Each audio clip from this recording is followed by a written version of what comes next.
Today, for instance, today is the day that I get ready to start sowing my seeds for next season. Yup, I will be sowing my seeds in mid-January. So that means today there are jobs to be done. So it's a greenhouse day today. I've got to get it all clean, all lovely and shiny and ready for next season. And I've got to get it all set up for my spring sowing setup.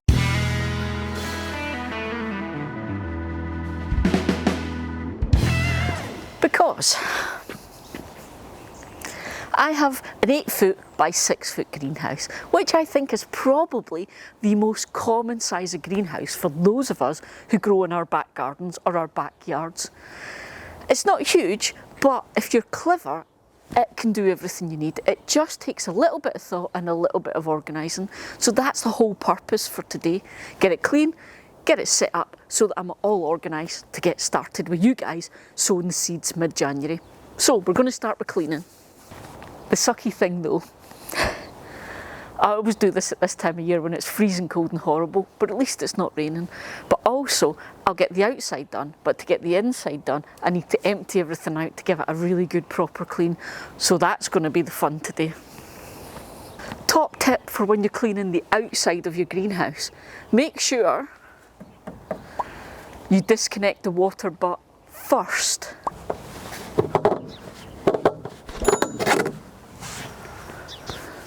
Just because you don't want the soapy water going into your water butt and then you use that to water your garden.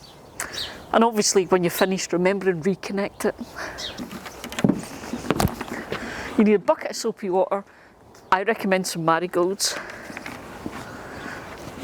Another tip, if you go with the hot water now, it's not going to be as bad as it could be, given it's like 0 degrees today.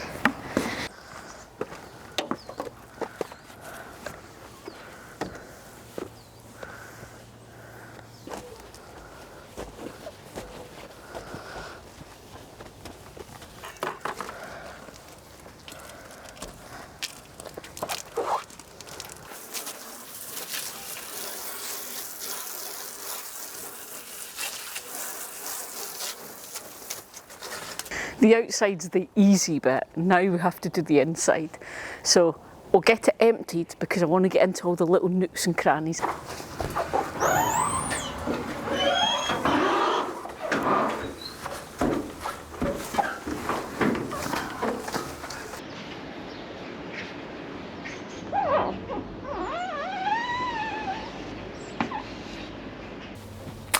That did not go to plan in the slightest. We cleaned the greenhouse 3 days ago. It is now Christmas Eve and I've only just managed to get all the stuff back into the greenhouse because the heavens opened and it has pelted with rain for 3 days. So all of that, phew. But anyways, so what I wanted to talk to you guys about today is the setup of the greenhouse for what's coming, because I get so many questions from folk that are new to greenhouse growing, and I have done lots of these types of videos about my setup and the stuff that's in here, but I want to just be very specific with you guys and say, for what's coming, this is how it's set up and why. So we're going to start like this. Basically, the big vitopod is out, okay? It had been down here out of the way because I wasn't really using it. But like I said, I'm about to start sowing and I am going to do some specific monthly videos about what I'm sowing and growing every month, so you'll get more details then. But for now, let me just say I will be sowing my pepper seeds and some aubergine seeds in the next couple of weeks, okay? Because those are hot crops, so they're crops that need really nice warm weather and lots of sunshine. But they also have quite a long growing season, so I'm going to start them off early so that I can get a nice good long season out of them, because our natural season here for growing in Scotland isn't as long as it could be. So last year I did it by growing the seeds indoors, so I had the propagators on a heat mat to keep the soil really nice and toasty. They were indoors, so it was relatively warm and a nice temperature for the seedlings once they grew, and I had grow lights on them because I don't get enough light in the house and I don't have a sunny enough windowsill to be able to give them that kind of light. So I grew them in a setup indoors last year, propagators, heat mat, lights. I'm replacing that with the vitopod out here this year. Now, this is one of the big things. I have power in the greenhouse now. I never used to, and this will be the first year that I'm doing this kind of thing in here. But all that means is I can basically replace the heat mats and the grow lights with a heated propagator that'll have some grow lights on it, okay? So it's actually not any fancier than the setup that I had in the house. So that's one of the things. I say I've got power in here. A lot of folk ask about heating the greenhouse. I do not heat my greenhouse, okay? Well, I will probably have heat going in here in April overnight, because for us April is still far too cold for my plants that I have brought on early, and that is the key, okay?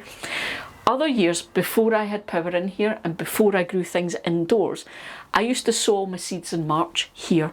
So those little seedlings would grow throughout, well, it'd probably be April before they germinated, and they would grow throughout April in the greenhouse when it was still quite cold at nights, but they were tiny little seedlings, so they coped okay with that. When I start things off early, by the time we're into April, they're actually big plants and they're starting to flower and starting to produce basically. At that point in the plant's life cycle, they need it to be warm, especially around their roots. Different plants need different temperatures, but basically overnight in April here, it is not warm enough for those big peppers and tomatoes that are flowering and producing. So that's why I'll heat the greenhouse overnight here. It's the only time I heat it, because to be perfectly honest, it is incredibly expensive and wasteful to heat a greenhouse. Although the sunlight coming in heats it up in here during the day, all of that heat just goes at night because there's no insulation. The glass isn't a good insulation, okay? So if you're heating your greenhouse, all that heat will just escape overnight. So the heater's going to have to work really hard to keep the temperature up in here. So that's why I don't heat generally in the greenhouse. But I've just gone totally off topic as normal. So my setup. So I've got the vitopod. It's at the back here, okay? This staging or bench at the back is a really, really heavy duty one.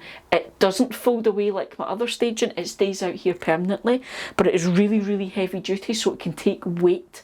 So that is why the vitopod is on this one. It's at the back, it's out of the way, it gets lots of sun because during the day the sun's over there for us, so it will get lots of sun, but it's nice and safe there. For winter sowing and spring sowing, you've already seen, I've got the two staging benches down the side of the greenhouse.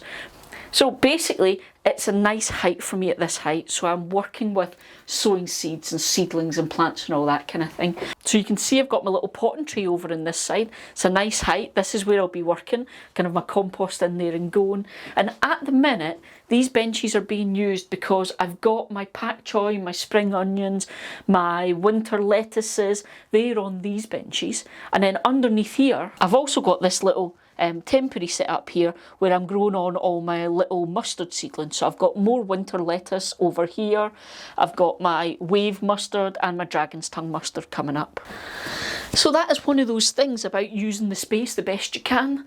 I've got these benches out because they're a nice height to work on, but also because I need places for all these plants to go and sit in the sunlight during the day, okay? Now I've also got these shelves that are really handy for storing things on, but also you can see I've got some plants on these shelves as well because they'll get a lot of light as well, but they're quite narrow, so it's not as easy to work there as it is with the big staging. So this is the general setup that I have for the end of autumn, for winter and for spring, where it's small things I'm working on and I'm sowing and growing on and that kind of thing. This will all change, and that's why I've got the particular staging I've got. This staging at the sides actually folds flat, and that then lets me put big plants like tomatoes or peppers, those tall plants, and this year it'll be my aubergines. They can be sitting on these on the floor, which gives me the full height of the greenhouse for those tall plants. So it lets me change things up, and that's really key for me in this greenhouse. This greenhouse is only a 6x8, so it's really important that I make the most out of the space I've got so that I can do all the different things I want to do. So that means it's very changeable, and I think about how I change things up and where I place things. So that again, I was talking about, I've got my potting tray here. these are the things you need to think about then. You need to think about what are all the jobs you're going to be doing in your greenhouse and what do you need to do them. So I've got my potting tray out, it's at a nice height. I've also got my soil in a box here that I can access really easily, and I can then be over here potting up, sowing things, putting soil in trays and pots and things, all of that, and I can get to my soil here. It's really easy. Also under here I've got all of my seed trays and my module trays, all of that kind of thing that I'm going to need for sowing seeds and potting up. And on this side, on my little shelf that I made, and I've talked about this in previous videos, I've got all the things I might need. I've got all these hooks that I find incredibly useful. These little hooks are what let me hang things onto the shelves. So for instance, this cane that's got all my string and tape on it is hanging from a couple of these hooks. On this side, I've got cable ties, all that kind of thing hanging on hooks here. I can also hang my gloves from shelves, and that way my gloves are hanging, they can dry if I've been using them. And I generally do this quite a lot because I'm making use of the space the best I can, and that includes the vertical. One of the other things you can do, I don't have it done at the minute, but when I'm storing those long bamboo canes, especially the huge ones I use for the beans, these can actually go in my roof area and they can go in between these roof struts here. So again, I'm making use of space. That vertical space I wouldn't be able to do anything with because I can't reach, but I can store things in there because those won't block the light. So it's using the space again. So if you want to know more about organising your greenhouse, check out this video I did on it before. And if you want to see more of me changing the setups of my greenhouse, there's a playlist here. Hope that was useful, guys. I will see you soon to sow some seeds in January. See ya!